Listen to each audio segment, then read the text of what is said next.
10월 7일 수요 성경 공부, 오늘 본문 말씀은 누가복음 4장 14절부터 30절까지 말씀입니다.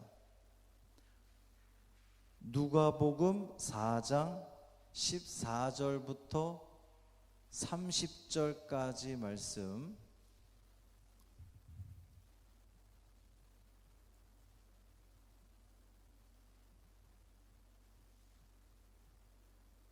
신약성경 93쪽입니다. 누가복음 4장 14절부터 30절 말씀 함께 읽겠습니다. 예수께서 성령의 능력으로 갈릴리에 돌아가시니 그 소문이 사방에 퍼졌고 친히 그 여러 회당에서 가르치심에 뭇사람에게 칭송을 받으시더라. 예수께서 그 자라나신 곳 나사렛에 이르사 안식일에 늘 하시던 대로 회당에 들어가사 성경을 읽으려고 서심해 선지자 이사야의 글을 들이거늘 책을 펴서 이렇게 기록된 데를 찾으시니 곧 주의 성령이 내게 임하셨으니 이는 가난한 자에게 복음을 전하게 하시려고 내게 기름을 부으시고 나를 보내사 포로된 자에게 자유를, 눈먼 자에게 다시 보게 함을 전파하며 눌린 자를 자유롭게 하고 주의 은혜의 해를 전파하게 하려 하심이라 하였더라. 책을 덮어 그 맡은 자에게 주시고 앉으시니 회당에 있는 자들이 다 주목하여 보더라. 이에 예수께서 그들에게 말씀하시되 이 글이 오늘 너희 귀에 응하였느니라 하시니 그들이 다 그를 증언하고 그 입으로 나오는 바 은혜로운 말을 놀랍게 여겨 이르되 이 사람이 요셉의 아들이 아니냐. 예수께서 그들에게 이르시되 너희가 반드시 의사야 너 자신을 고치라 하는 속담을 인용하여 내게 말하기를 우리가 들은 바 가버나움에서 행한 일을 내 고향 여기서도 행하라 하리라. 또 이르시되 내가 진실로 너희에게 이르노니 선지자가 고향에서는 환영을 받는 자가 없느니라. 내가 참으로 너희에게 이르노니 엘리야 시대에 하늘이 3년 6개월간 닫히어 온 땅에 큰 흉년이 들었을 때에 이스라엘에 많은 과부가 있었으되 엘리야가 그중 한 사람에게도 보내심을 받지 않고 오직 시돈 땅에 있는 사렙다의 한 과부에게 뿐이었으며 또 선지자 엘리사 때에 이스라엘에 많은 나병 환자가 있었을 때 그 중에 한 사람도 깨끗함을 얻지 못하고 오직 수리아 사람 나아만 뿐이었느니라. 회당에 있는 자들이 이것을 듣고 다 크게 화가 나서 일어나 동네 밖으로 쫓아내어 그 동네가 건설된 산 낭떠러지까지 끌고 가서 밀쳐 떨어뜨리고자 하되 예수께서 그들 가운데로 지나서 가시니라. 아멘. 이 말씀 하나님 말씀입니다. 인사하겠습니다. 주님의 평화가 여러분과 함께. 우리 옆에 분과 인사 나누겠습니다. 주님의 평화가 당신과 함께.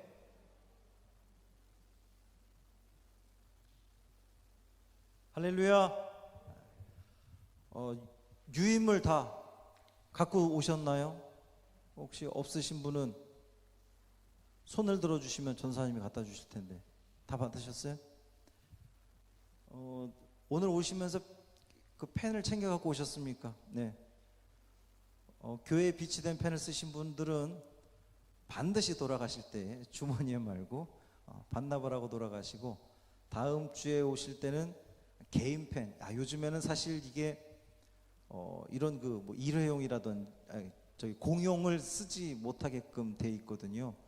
그러니까 가급적이면 본인 펜을 꼭 사용하시면 좋겠습니다.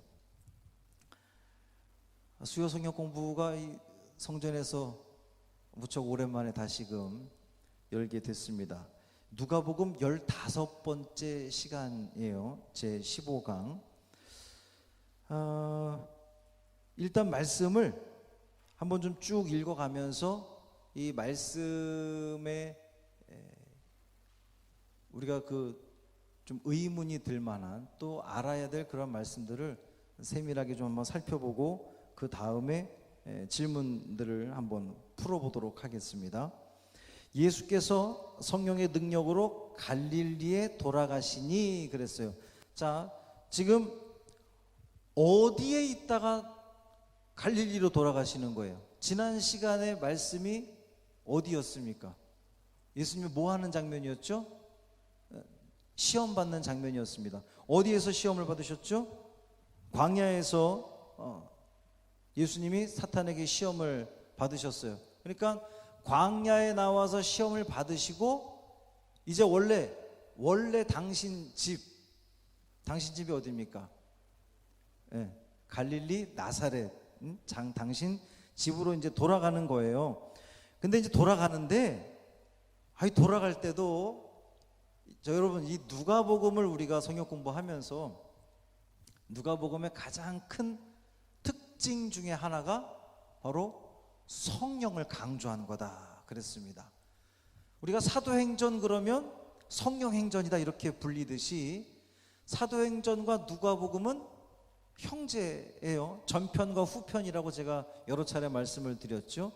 그러니까 이 예수님께서 갈릴리로 돌아가실 때도 성령의 능력으로, 그러니까 성령께서 이끌려서 갈릴리 고향 땅으로 돌아갑니다.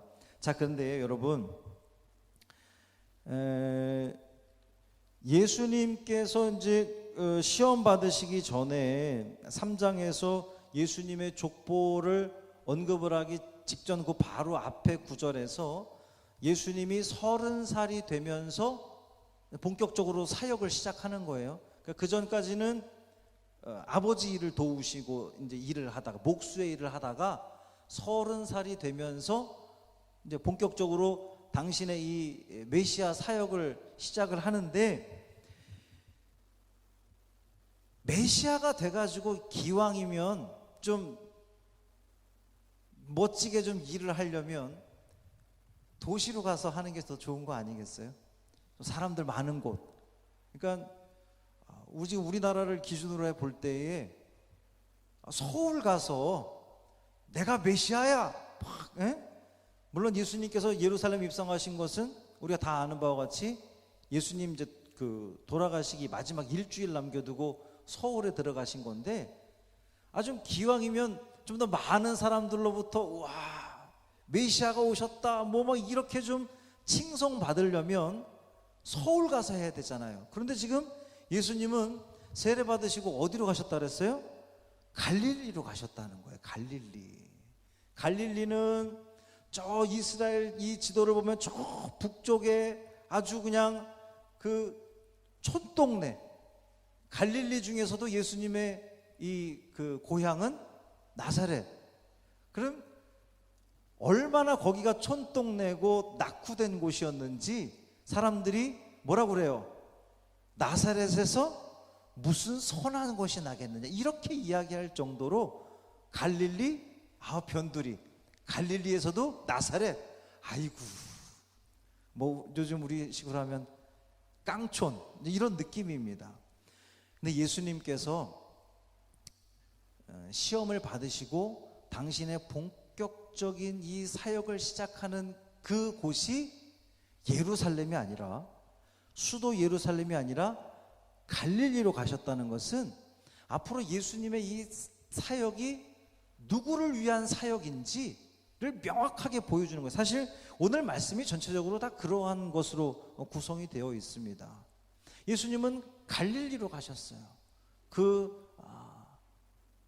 낙후된 곳, 별로 주목받지 못하는 곳, 가난한 사람들이 모여있는 곳, 그곳 갈릴리에 돌아가시니 그 소문이 사방에 퍼졌다 그랬어요.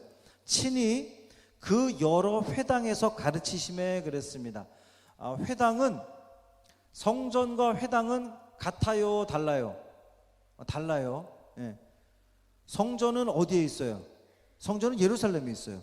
그 회당은, 사실 이 회당은 회당의 시작이 언제였냐면 이스라엘이 포로로 잡혀가잖아요. 그 바벨론의 포로로 잡혀가고 나중에 또 페르시아 바사의 포로로 생활을 하게 되는데, 포로로 잡혀가고 나니까 하나님을 예배할 수가 없는 거예요.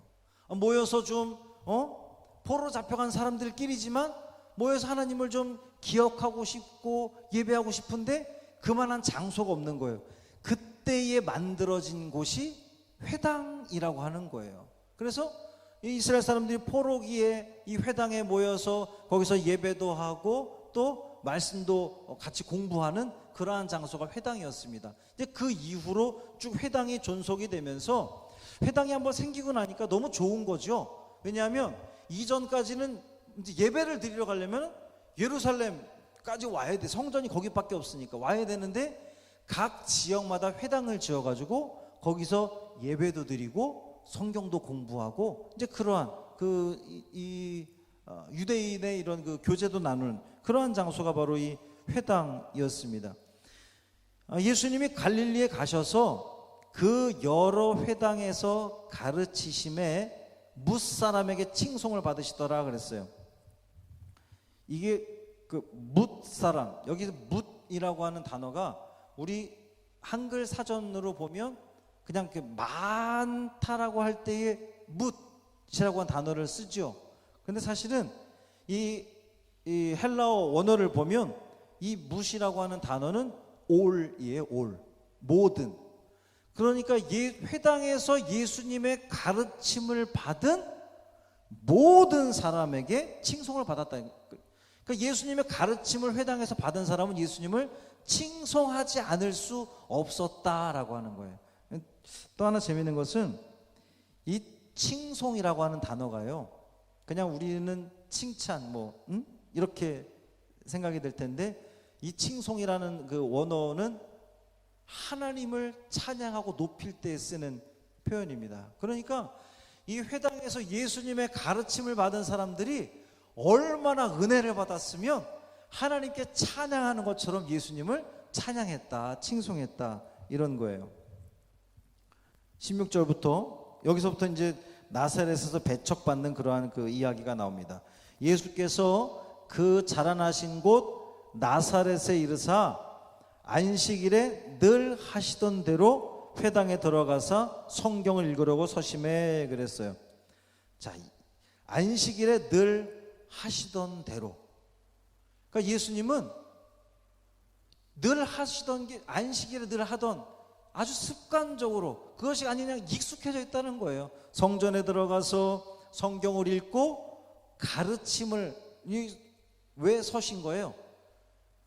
이 회당에 들어가서 섰다라고 하는 것은 가르치기 위해서 쓴 거예요. 나머지 사람들은 다 이렇게 앉아 있고, 그만큼 예수님은 이 예배와 말씀이 늘 배어 있는 그러한 삶을 사셨다는 거죠. 안식일에 늘 하시던 대로 회당에 들어가서 성경을 읽으려고 서심해 선지자 이사야의 글을 드리거늘 그랬어요. 누가 드렸어요?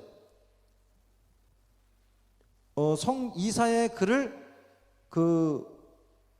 이 맡은 자가, 그러니까는 성전에서 봉사하는, 그러니까 성경을 가져다가 성경을 읽을 랍비에게 이렇게 가져다 주는.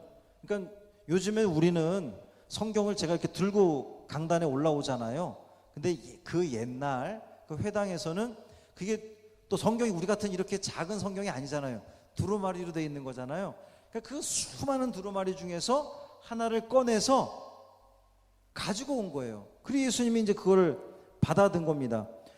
그런데 선지자 이사야의 글을 드리거늘 책을 펴서 이렇게 기록된 데를 찾으시니, 곧 이제 18절 이하부터 18절 19절의 말씀, 그 인용된 말씀은 이사야 61장 1절 2절에 있는 말씀이에요. 이사야 61장 1절 2절에 있는 말씀을 인용을 한 건데, 주의 성령이 내게 임하셨으니, 우리가 너무나 잘 아는 말씀이죠. 주의 성령이 내게 임하셨으니 이는 가난한 자에게 복음을 전하게 하시려고 내게 기름을 부으시고 나를 보내사 포로된 자에게 자유를, 눈먼 자에게 다시 보게 함을 전파하며 눌린 자를 자유롭게 하고 주의 은혜의 해를 전파하게 하려 하심이라 하였더라. 누가? 중요하죠. 이사야가 예언한 건데 주의 성령이 내게 임하셨으니, 여기서 주의 성령이 임하는 그 대상이 누구라는 거예요? 앞으로 구약에서 예언하기를 예수님이라 그러면 안 돼요. 메시아, 장차 올 메시아가 성령이 임해서 이와 같은 일들을 하게 될 거다라고 하는 거예요. 그런데 그 앞에 17절에서 기록 그 17절 끝에 보면 여러분 지금 죄송해요. 여러분 성경을 보고 계세요? 아니면 유인물을 보고 계세요? 유인물을 보셔야 돼요. 유인물을 보셔야 거기에 쓰기도 좋고 성경보다 활자가 커서 좋습니다. 자, 그 17절 끝에 보면 이렇게 기록된 데를 찾으시니 그랬을 때에 예수님이 이 찾았다라고 하는 단어는요, 예수님이 의도적으로 일부러 이사야 61장을 꺼내주세요. 그래서 그 보조하는 사람이 꺼내온 게 아니에요. 마침 꺼내왔는데 그 말씀이었다는 거예요. 그 말씀. 그러니까 자, 이것을 우리 생각에는 우연이라고 표현할 수 있습니다. 우연히 꺼내왔는데 하필 이사야 61장 1절 2절 말씀이에요. 근데 사실 그게 여러분 우연이겠습니까? 우연히 꺼내왔지만 우연이 아니라 사실은 하나님께서 그 말씀을 통해서 예수님을 증거하려고 선포하시려고 하나님의 계획된 일이었다라고 하는 거죠. 자, 주의 성령이 내게 임하셨으니, 그래서 쭉 이사야 61장 말씀이 나오는데 사실은 이 말씀을 원어적으로 좀 더 정확하게 번역을 하면 이렇게 읽어야 됩니다. 가난한 자에게 위하여라고 하는 단어가 들어가는 거예요. 위하여. 가난한 자에게 복음을 전하기 위하여 기름을 부으시고 나를 보내사 포로된 자에게 자유를, 눈먼 자에게 다시 보게 함을 전파하기 위하여, 눌린 자를 자유롭게 하기 위하여, 주의 은혜를 전파하게 하기 위하여 뭘 주셨다는 거예요? 성령을 주셨다는 거예요. 거기 위하여, 우리 번역에는 그 위하여가 빠져 있는데 원래는 번역하면 그렇습니다. 다시 말하면 하나님께서 메시아 되신 예수님에게 성령을 주신 이유가 뭐냐? 바로 가난한 자에게 복음을 전파하게 하려고, 포로된 자에게 자유를 주려고, 눈먼 자를 다시 보게 하려고, 또 눌린 자를 자유롭게 하려고, 주의 은혜의 해를 선포하게 하시려고 성령을 주셨다라는 거예요. 자, 이 19절에 주의 은혜의 해를 그랬는데 이 주의 은혜의 해는 희년을 말하는 거예요. 희년. 여러분 희년 들어보셨죠? 구약 성경에 희년의 개념이 있습니다. 6일 동안 일을 하고 7일째를 뭐라고 그러죠? 안식일이죠. 그 안식, 그게 이제, 그런데 6년 동안 일하고 7년째는 뭐예요? 안식년. 그러면 그것이 7번 또 반복이 되면 7, 7이 49, 그래서 50년째 되는 해를 뭐라 그래요? 희년이라 그러는 거예요. 이 구약 성경에서 희년은 굉장히 중요한 개념입니다. 희년이 왜 중요하냐면 하나님께서는 이 희년을 선포하면서 희년에는 뭘 하라 그랬어요? 노비들을 다 놓아주라는 거예요. 경작하던 땅을 다 쉬게 하라는 겁니다. 그럼에도 불구하고 하나님은 다 먹게 해주겠다는 거예요. 그러니까 50년째 되는 해는 희년을 선포해서 그동안 종살이 했던 사람, 왜 빚져가지고 예전엔 종이 아니었는데 빚져서 종이 된 사람들 있잖아요. 그 사람들도 다 집으로 돌려보내는 희년. 근데 사실은 이 희년에 좀 더 깊은 의미는, 더 구체적인 의미는 메시아가 오심으로 말미암아 이 세상 사람들에게 주어지는 해방의 해, 기쁨의 해. 해방됐으니까 뭐로부터 해방됩니까? 메시아가 오면 뭐로부터 해방이 돼요? 죄로부터 해방되는 것에 대한 기쁨의 해, 바로 이게 주의 은혜해요. 주의 은혜를 전파하게 하려 하십니다. 이게 바로 메시아의 사명이었습니다. 메시아가 하는 일이었어요. 자, 20절, 책을 덮어 그 맡은 자에게 주시고 앉으시니, 이제 이 맡은 자가 그 아까 이 성경을, 이사야 성경을 가지고 온 사람이에요. 맡은 자에게 주시고 앉으시니 회당에 있는 자들이 다 주목하여 보더라 그랬어요. 왜 주목하여 봤을까요? 예수님께서 이제 보통 이제 랍비들이 그런 일들을 하니까 어떠한 말씀으로 가르쳐 주실까라고 하는 그 기대감을 가지고 지금 이 사람들이 다 주목하여 본 거예요. 21절, 이에 예수께서 그들에게 말씀하시되 이 글이 오늘 너희 귀에 응하였느니라. 이게 무슨 뜻입니까 이게? 이 글이 오늘 너희 귀에 응하였느니라. 무슨 뜻이에요? 구약의 이사야 말씀이 이루어졌다는 거예요. 어떻게 이루어졌습니까? 예수님 당신이 지금 구체적으로 그렇게 말씀하진 않으셨지만 이사야서에서 예언되었던 그 메시아가 바로 나야 라고 예수님은 지금 선포하고 있는 거예요. 말씀하고 있는 겁니다. 22절, 그들이 다 그를 증언하고 그 입으로 나오는 바 은혜로운 말을 놀랍게 여겨 이르되 이 사람이 요셉의 아들이 아니냐. 분명히 예수님의 그 가르침이 놀라웠어요. 여기 모여있는 사람들이 다 놀라웠어요. 놀랐는데 결국 이 사람들 입에서 나오는 말은 뭐예요? 근데 저 가르치고 있는 여러분이 그러는 거죠. 저 앞에서 가르치고 있는 저자는 요셉의 아들 아니야? 우리가 전에 알고 있던 그 요셉의 아들인데 요셉의 아들이, 자 여러분, 이 요셉의 아들이라고 하는 말이 긍정적인 말일까요? 부정적인 말일까요? 부정적인 말이에요. 왜냐하면 예수님 당신이 구약에서 예언되었던 이 성령이 임한 이 메시아가 바로 나야라고 이야기를 했는데 무슨 소리야? 당신 요셉의 아들이잖아. 우리가 알고 있는데 지금 이렇게 이야기하고 있는 거예요.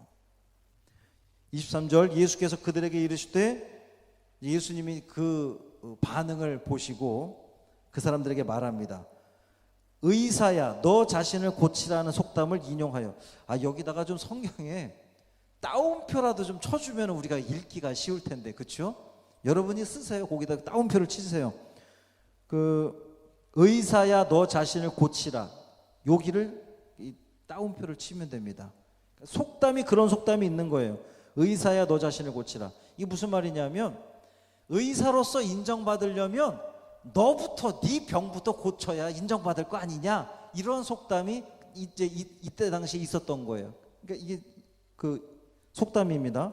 의사야 너 자신을 고치라는 속담을 인용하여 내게 말하기를 우리가 들은 바 가버나움에서 행한 일을 내 고향 여기서도 행하라 하리라.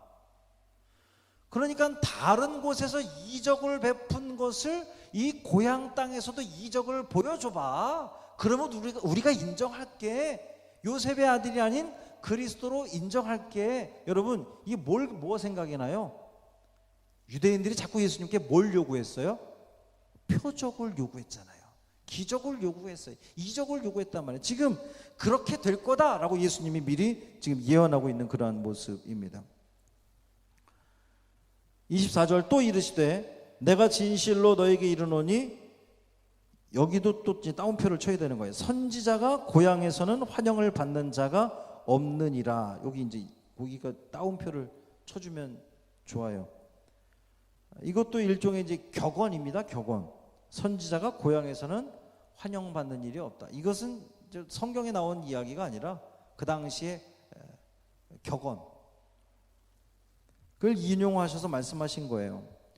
그러면서 이제 예를 들어서 25절부터 말씀하시는데, 내가 참으로 너에게 이르노니 엘리야 시대에 하늘이 3년 6개월간 닫히어 온 땅에 큰 흉년이 들었을 때에 이스라엘에 많은 과부가 있었지만 엘리야가 그중 한 사람에게도 보내심을 받지 않고 오직 무슨 땅? 시돈 땅. 자, 시돈이 어디예요? 시돈은 이방 땅이에요. 이방 땅. 그러니까 두로와 시돈 세트로 항상 나오는 그 시돈, 이방 땅입니다. 그러니까 엘리야가 그 땅에 이제 이스라엘 온 땅에 그 가뭄이 들어 3년 동안 비가 내리지 않는 가뭄이 들었을 때에 엘리야가 찾아간 곳이 이스라엘에 수많은 과부들이 있었음에도 불구하고 이스라엘 집에 가지 않고 어디를 갔다는 거예요? 이방인 집에 갔다는 거예요. 이방인 집 누구? 사렙다의 한 과부. 근데 여러분 열왕기상에 보면 이 과부는 무슨 땅의 과부예요? 사르밧. 그죠? 그런데 여기서는 사렙다 이렇게 돼 있어요.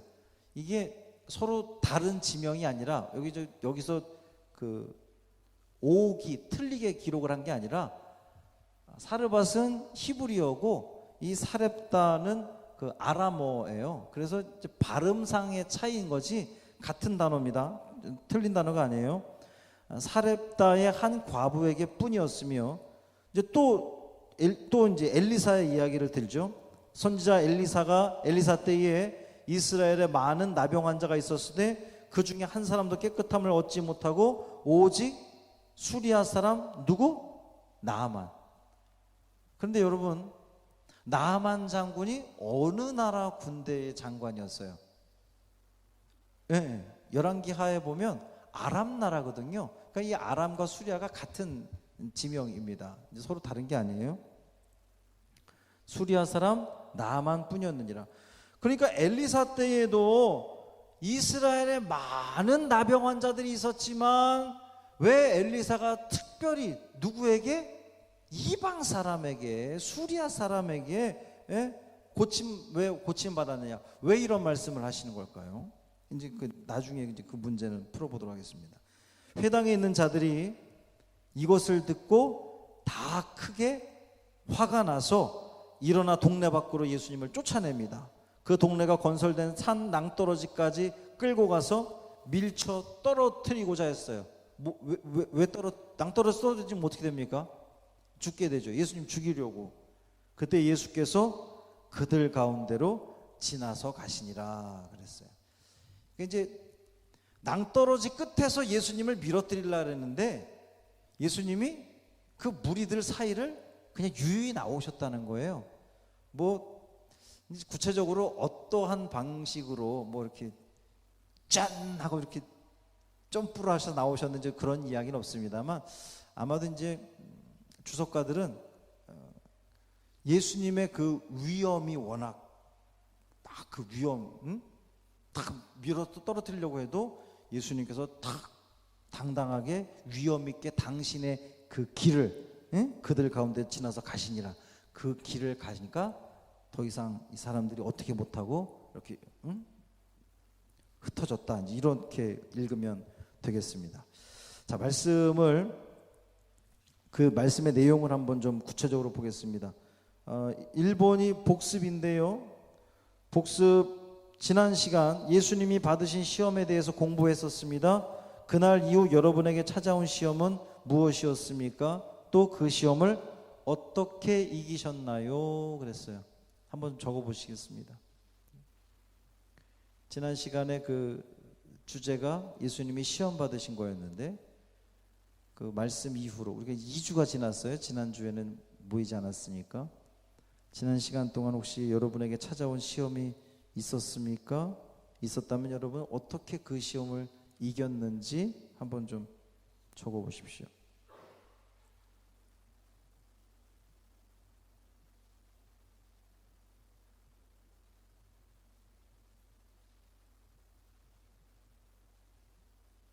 시험이 없었다면 더 좋고요. 더더욱 좋은 것은 시험이 있었는데 그것을 이겨냈다 그러면 더 좋은 거겠죠. 자, 넘어가서 도입을 위한 질문을 드리겠습니다. 당신은 누군가에게 거절당한 적이 있습니까? 그 이유는 무엇이었습니까? 이제 제가 거절이라고 하는 표현을 썼지만 사실 본문에서 예수님은 그 우리 성경에도 제목이 예수님 배척받으신 것으로 나오는데 거절당한 거죠. 고향 사람들로부터 거절당한 겁니다. 여러분 혹시 거절당한 경험이 있습니까? 환영받지 못한 그 이유는 무엇이었나요? 한번 써보시고요. 2번, 예수님을 받아들이는 사람과 거부하는 사람, 거절하는 사람의 마지막은 어떻게 달라질까요? 여러분의 그동안의 신앙의 경험을 가지고 또 믿음을 가지고 한번 적어 보십시오. 예수님을 받아들이는 사람과 예수님을 거부하는 사람의 끝은 어떻게 달라질까? 한번 적어 보세요. 이 수요 성경 공부의 백미는 여러분이 기록하는 겁니다. 여러분이 펜으로 생각하고 또 기록해 나가는 거예요. 예수님을 받아들인 사람, 거부하는 사람.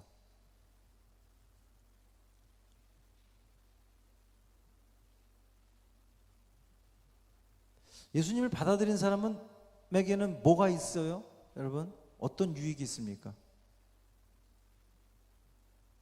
나 마스크를 써가지고 잘 안 들리는데, 예수님을 받아들인 사람에게는 천국, 아멘. 예.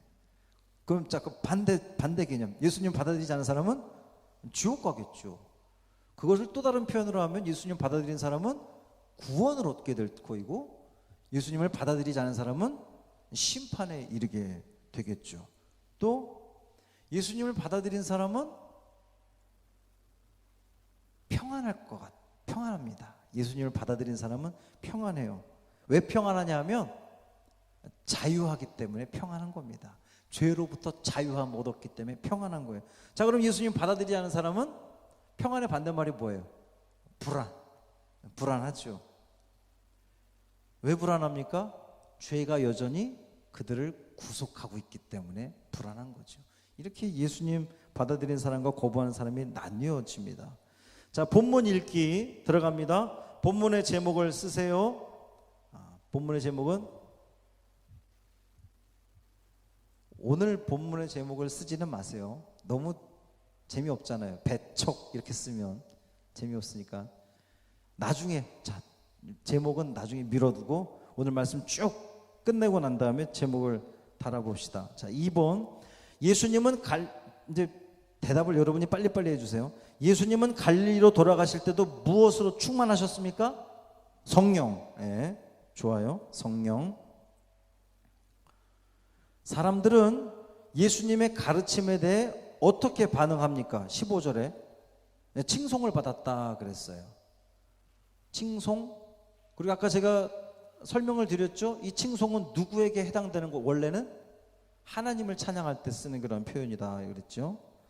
자, 4번, 예수님은 나사렛에 도착하신 후 안식일에 회당에서 어떤 일을 하셨죠? 네, 성경을 읽으려고 서셨는데 그걸 뭐 하기 위해서라고요? 가르치기 위해서, 말씀을 가르치는 일을 하셨습니다. 말씀을 가르치셨어요. 자, 5번, 예수님은 이사야의 예언이 누구를 통해 성취됐다고 설명하셨습니까? 그러니까 이사야의 예언이 메시아인데 그 메시아가 지금 누구라는 거예요? 예수님 당신이라는 거예요. 예수님 자신, 그리스도, 예수님 본인에게 성취됐다, 이렇게 지금 말씀하고 있는 겁니다. 6번, 나사렛 사람들은 예수님의 설교에 놀랐지만 여전히 예수님을 누구로 여겼어요? 네, 요셉의 아들로 여겼습니다. 자, 여기서 질문 하나만 드릴게요. 왜 사람들은 예수님을 요셉의 아들로만 생각했을까요? 분명 그 가르침이 놀라웠거든요. 이야, 대단해. 그럼에도 불구하고 왜 예수님을 요셉의 아들 아니야? 이렇게 얘기했을까요? 이유가 뭘까요? 고정관념 때문에 그렇습니다. 고정관념, 선입견, 그동안 자기들이 가져왔던, 자기들이 보아왔던, 눈으로 봐야지만 믿는 사람들, 그것을 지금 의미하는 거예요. 자, 7번. 예수님은 나사렛 사람들의 그릇된 태도를 지적하셨습니다. 그러자 나사렛 사람들의 감정 상태가 어떻게 변했습니까? 다 크게 화가 났다 그랬어요.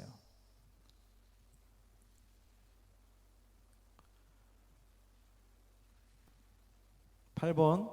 나사렛 사람들은 심지어 예수님을 어떻게 하려고 했습니까? 낭떠러지에서 밀어 떨어뜨리려고 했어요. 죽이려고 했습니다.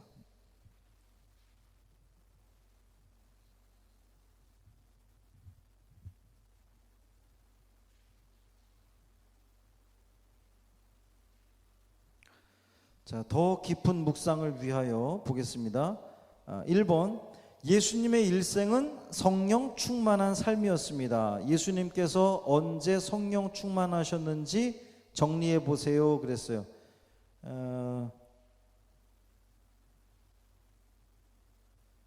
시간이 없으니까, 시간이 많이 지나서 제가 불러드릴게요. 마태복음 1장 20절에는 예수님이 성령으로 뭘 했을까요? 마리아에게 잉태됐습니다. 그러니까 태어나기 전부터, 잉태할 때부터 성령으로 잉태되셨어요.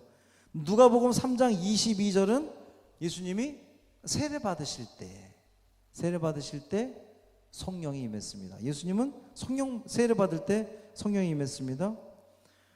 거기 또 누가복음 4장 14절은 시험이 끝나고, 오늘 본문이잖아요. 시험이 끝나고 돌아갈 때, 고향으로 돌아갈 때에도 성령에 이끌리셔서 돌아가셨습니다. 그 다음에 누가복음 10장 21절 말씀은 예수님이 기도하는 그러한 그 장면이에요. 예수님이 기도할 때도 성령에 이끌리셔서 성령의 충만함 가운데 기도하셨습니다. 사도행전 1장 2절 말씀. 자, 사도행전 1장 8절 말씀 우리가 다 잘 아는 말씀인데, 이 언제 때 장면입니까? 사도행전 1장 장면은 예수님이 승천하실 때. 그러니까 승천하실 때 마지막 제자들에게 명령을 하실 때도 성령에 이끌려서 명령하셨어요. 마지막 명령. 자, 2번. 사렙다 과부와 나아만의 공통점은 무엇이었습니까? 그렇죠. 이방인이었습니다. 이방인. 누가가 그들을 언급한 이유는 뭘까요? 왜 이 엘리야와 엘리사 이야기를 하면서 사르밧 과부와 나아만 장군, 이스라엘에도 많은 과부들이 있었고 이스라엘에도 많은 나병 환자들이 있었지만 왜 이방인들에게 하필 누가가 그들을 언급한 이유가 뭘까요? 누가복음은 누구를 위한 성경이라 그랬죠? 처음에 유대인을 위한 것이 아니라 이방인을 위한 성경이다 그랬어요. 그러니까 앞으로 예수님께서 어떤 사역을 펼치실지를 미리 지금 보여주는 그런 거예요. 그러니까 이스라엘에도, 그러니까 이스라엘 나라는 하나님으로부터 먼저 택함 받은 사람들이잖아요. 하나님으로부터 먼저 택함 받은 사람들인데 그들이 엘리야를 영접하지 않아. 하나님의 사람 엘리야를 맞아들이지 않아서 이방 땅 사르밧 과부를 찾아간 거예요. 또 이스라엘이 먼저 하나님으로 택함 받은 사람인데, 그러면 하나님이 먼저 이 이스라엘 택함 받은 나병 환자들을 고쳐주셔야 될 텐데 하나님께서 이방 사람을 고쳐주신 이유가 뭐예요? 그들이 받아들이지 않았기 때문에, 하나님을 거절했기 때문에, 하나님을 떠난 삶을 살았기 때문에 하나님의 그 사랑과 은총이 이제는 어디를 향하는 거예요? 이방을 향하는 거예요. 그러면서 이 앞으로 예수님의 이 사역도 유대인, 자, 이게 좀 다르죠. 마태복음에서와 누가복음에서의 초점이 달라요. 그죠? 마태복음에서는 계속 그걸 강조하는 말씀이 있어요. 제가 강단에서 여러 차례 얘기했는데 예수님이 누구를 위해서 오셨다 그랬어요? 누구들을? 유대인의 잃어버린 양들을 위해서 오셨다 그랬잖아요. 누가복음은 초점이 다른 거예요. 왜냐하면 이 누가복음을 받아서 읽게 될 사람들이 누구라고요? 이방인들, 가난한 사람들, 소외당한 사람들, 응? 그런 사람들이 읽게 될 거니까 하나님의 은총이 이방인, 유대인들은, 먼저 택함 받은 유대인들은 자꾸만 하나님을 떠난 삶을 사니까 하나님께서 그 사랑의 눈길을 이방인들에게 돌리셨다라고 하는, 그것을 지금 말하고자 하는 거예요. 3번, 예수님의 고향 사람들이 예수님을 배척한 이유는 아까 뭐라 그랬죠? 고정관념 때문이다 그랬어요. 선입견. 결정적으로 이 사람들이 이제 그 고정관념 때문이기도 한데, 무엇 때문에 이 사람들은 예수님을 거절한 거예요? 예수님이 분명히 이 사람들이 알기는 요셉의 아들인데 뭐라 그런 거예요? 내가 메시아야. 지금 말한 거나 마찬가지예요. 그러니까 그것에 대해서 이 사람들은 예수님을 배척하게 된 거예요. 자, 마지막 적용입니다. 하나님은 어떤 분이십니까? 자, 오늘 말씀을 쭉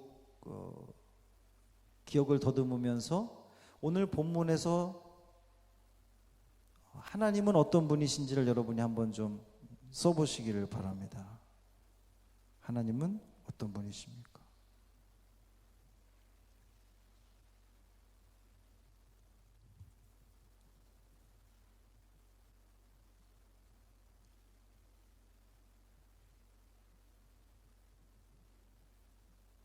(2번) 당신은 어떤 경우에서도 예수님을 거절하지 않을 수 있겠습니까?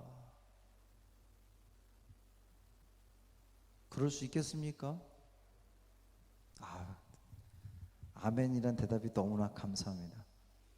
그 마음 편치 마시기를 바랍니다. 지금 이 사람들도 분명히 예수님의 가르침에 대해서 놀랐어요. 그럼에도 불구하고 이 사람들은 자기들의 고정관념 때문에 예수님을 결국 거절했거든요. 오늘날 한국 교회 교인들에게도 이와 같은 고정관념이 분명히 있습니다. 분명히 있어요.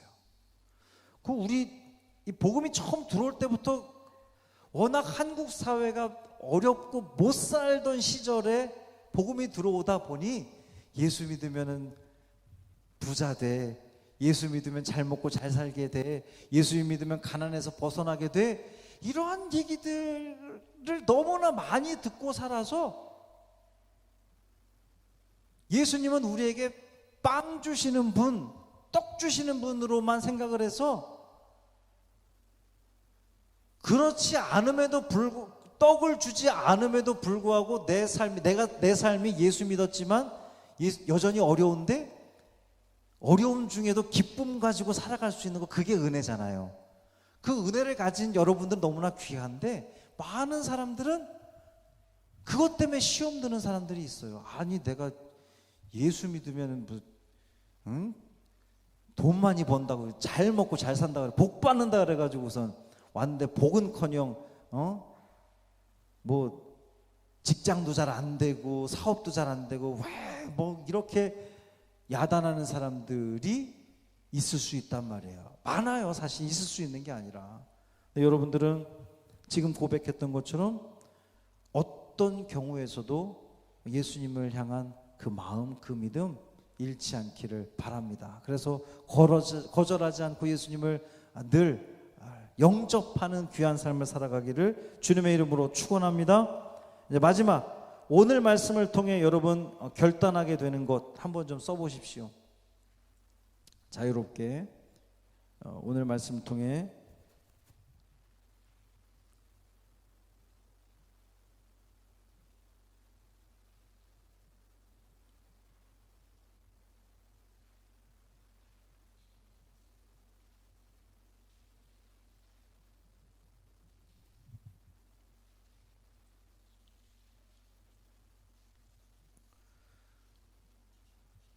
고향 땅에서 환영받지 못하고 거절당한 예수님은 사실 이게 지금 이제 예수님의 이 처음 사역 시작한 거죠. 회당에서 가르치신 거니까. 예수님의 이 첫 사역에서 이러한 것들을 언급하는 이유는 앞으로 예수님의 그 여정이 쉽지 않을 것을 미리 보여주는 거예요. 예수님은 지금 예수님이 예를 들었던 그 엘리야 시대, 엘리사 시대에 그 예를 든 이유가 뭡니까? 결국 누구 손에 예수님이 십자가에 못 박혀 죽게 됩니까? 유대인들 손에. 하나님이 먼저 택했다라고 하는 유대인들 손에 결국 예수님은 십자가에서 돌아가시게 될 것을 미리 아주 그냥 시작 전부터 예수님의 앞으로의 그 험난한 여정을 미리 예고해 주는 그런 대목입니다. 그런 말씀입니다. 오늘 말씀을 통해서 여러분이 담았으면 하는, 마지막까지 기억했으면 하는 그런 그 이야기는, 여러분은 택함 받았잖아요. 먼저 택함 받은 여러분입니다. 그래서 지금 저 교회 밖에 있는 많은 사람들, 자, 우리는 하나님의 뜻을 뭘 통해서 알 수 있죠? 말씀을 통해서 우리는 압니다. 저 밖에 있는 사람들은 무엇을 통해서 하나님의 뜻을 알 수 있습니까? 여러분의 삶의 모습을 통해서 밖에 있는 사람들은 하나님을 보게 되는 거예요. 그것으로 인해서 여러분들이 예수님처럼 거절당할 수 있어요. 외면당하고 배척당할 수 있습니다. 그럼에도 불구하고 나의 그런 거절의 여정은 예수님의 길을 내가 그대로 따라간다라고 하는, 사도 바울처럼 그대로 따라간다라고 하는 거기에 위안을 받으시고 천국의 소망을 가지고 믿음을 가지고 끝까지 어떠한 경우에서도 내가 기대하는 바와 다르게 간다 할지라도 나는 끝까지 하나님을 거절하지 않겠습니다. 외면하지 않겠습니다. 배신하지 않겠습니다. 그 믿음 가지고 살아가는 여러분 되어주시기를 주님의 이름으로 축원합니다. 할렐루야. 살아계신 아버지 하나님 고맙습니다. 오늘 수요일을 맞아서 수요 성경 공부로 은혜 받게 하시니 고맙습니다. 무척 오랜만에 성전에 모여 성경 공부를 했습니다. 예수님께서 고향 땅에서 배척당하는 모습, 그들은 분명 예수님의 가르침에 의해 놀라워했고 대단하다고 여겼음에도 불구하고 그들이 가지고 있던 선입견, 고정관념으로 인하여서 예수님을 받아들이지 못하고 거절하는 그러한 모습을 보게 됩니다. 우리가 먼저 택함받은 우리들인데 오늘 말씀을 통해 우리에게 주시는 그 메시지를 깨닫게 하여 주옵소서. 그 엘리야 시대처럼, 엘리사 시대처럼 하나님이 우리를 먼저 택해서 우리를 자녀 삼아 주셨는데, 혹 우리도 우리의 그 고정관념과 우리의 선입견 때문에, 우리가 잘못된 그 하나님상, 메시아상 때문에 우리도 예수님을 거절하거나 외면하는 일이 생기지 않도록 주여 붙들어 주옵시고, 언제나 믿음 가지고, 굳건한 믿음 가지고, 하나님을 절대적으로 신뢰하는 그 믿음 가지고 살아가는, 언제나 하나님 곁에 붙어있는 우리 믿음의 성도들 되게 하여 주옵소서. 남은 3일의 삶을 지켜주시고 우리 사랑하는 성광의 모든 식구들 있는 그곳에서 하나님의 기쁨 되는 우리 모두 되게 하여 주옵소서. 또 우리 성도들 가운데에 육신의 그런 그 질병, 또 어려움 때문에 또 수술을 하고 또 치료를 기다리는 우리 성도들이 있습니다. 또 결과를 기다리는 성도들도 있습니다. 주님 붙들어 주옵시고 하나님 치료하여 주시고 어루만져 주시고 회복시켜 주시는 귀한 은혜를 체험케 하여 주옵소서. 우리 주 예수 그리스도의 이름으로 간절히 축복하며 기도합니다. 아멘. 하늘의